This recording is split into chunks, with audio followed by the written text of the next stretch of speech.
I'm Maggie Hardy. Today I'd like to show you how to make the hollyhocks that I've used on this layout that I did using Graphic 45 Home Sweet Home.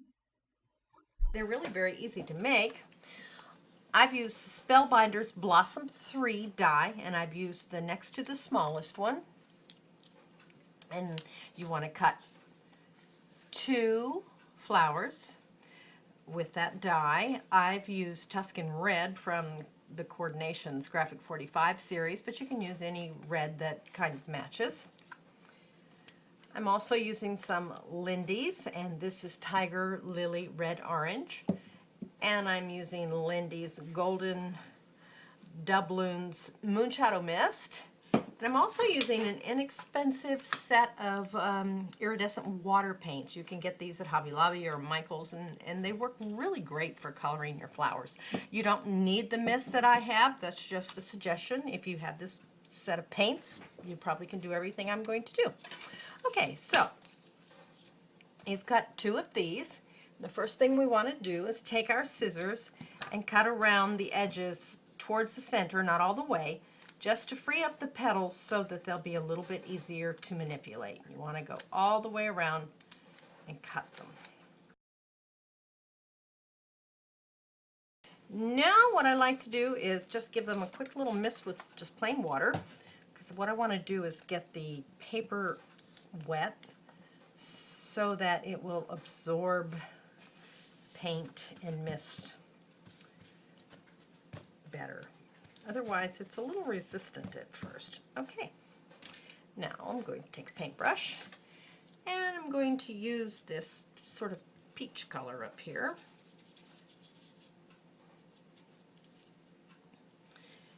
And I'm going to paint around the edges to give it a lighter color, like the flowers in Home Sweet Home are. And you can just add water to blend. I usually keep a paper towel close by to if I have too much water on my brush or whatever. You know, no 2 flowers look exactly the same, so there's really no wrong way to this. And before this is even dry, I'm going to take my Tiger Lily Orange. I use dabber tops a lot rather than spray, just because that's what I like. Seems like I don't waste as much mist, but I don't know. If that's true or not, I alternate back and forth between dabbers and sprays depending on what I'm doing. When I'm making flowers, I have a tendency to use the dabbers more. Okay, now I'm just blending this in, painting from the center out. Add a little more of this if I need it, just to kind of blend the colors.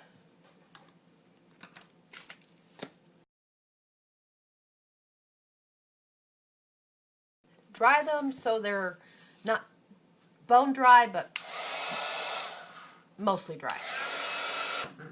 Okay, they're still a little bit damp to the touch, but they're partially dry. Okay, now you want to take a paintbrush, kind of a one with a thick handle if you have it, and put the paintbrush in the center and wrap your petals around the paintbrush handle. What this does is kind of wrinkles up the petals and really gives them a more natural appearance. Instead of doing that, you could just go around your flowers and crinkle each petal. And really, what I like to do best of all is a combination of the two. I like to crinkle a little bit, and then I like to fold it down around my paintbrush handle. Okay, now let's finish drying them, and here's a little tip for you. If you keep a little small box at hand and put your flowers in it, that keeps them from blowing all over the place. Okay, now open these very carefully, because otherwise you might tear off a petal. And again, these are not absolutely bone dry. They're like 95% dry. They do open a little bit easier if they're not dried to the point where the paper's hard.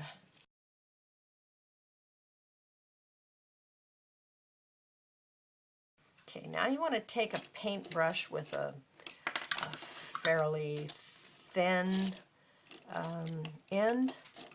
It doesn't have to be a paintbrush, chopstick, whatever you have. You want to curl the end of the petal around your paintbrush. And while you're doing that, you've got your thumb in the center of the flower, and you're going to kind of pull your petals up a little bit. So basically what you're doing is you're cupping the center of the flower. That's the way hollyhocks are when they grow. I had a beautiful hollyhock plant in my yard when we lived in Denver. They are so pretty. They have such lovely iridescent color. Mine was like a hot pink. It was just gorgeous. Okay, do that to both flowers.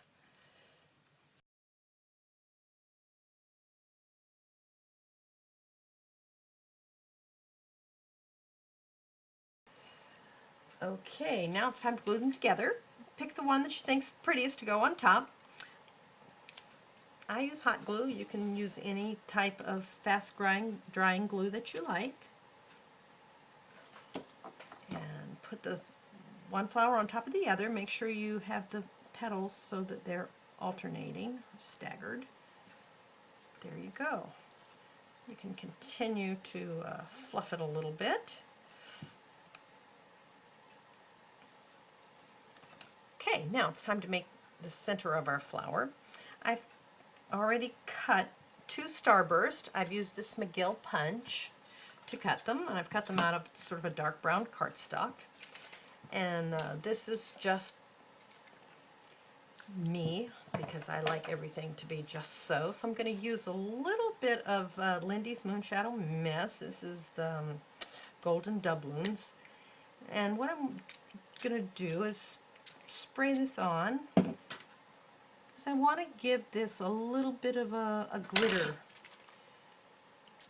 color to imitate the pollen that would be on the stamen.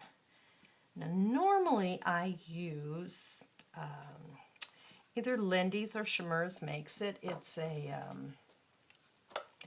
in Lindy's it's called Glitz Spritz, and you can get this in a color that's called golden something. Or I'm using Shimmer's here, Goldilocks, but as you can see I have not got enough excuse me, left to make it spray, so I can't use it. But if you use this, it sprays beautiful, just golden flecks on your stamen. I really like that. But since I don't have much of that, I'm just using this, and it kind of does the same thing, so that's okay.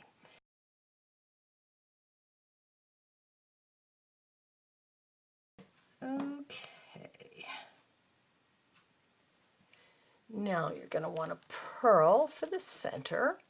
First of all, you're going to take one and glue it to the other one.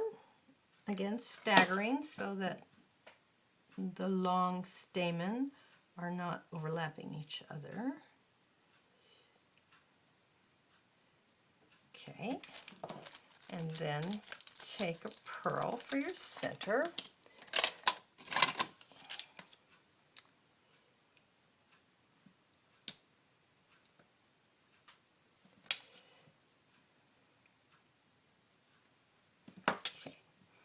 Then what I like to do is just kind of bend it up, like so, scrunch it, then put a little bit of glue on the end, and put it on my flower.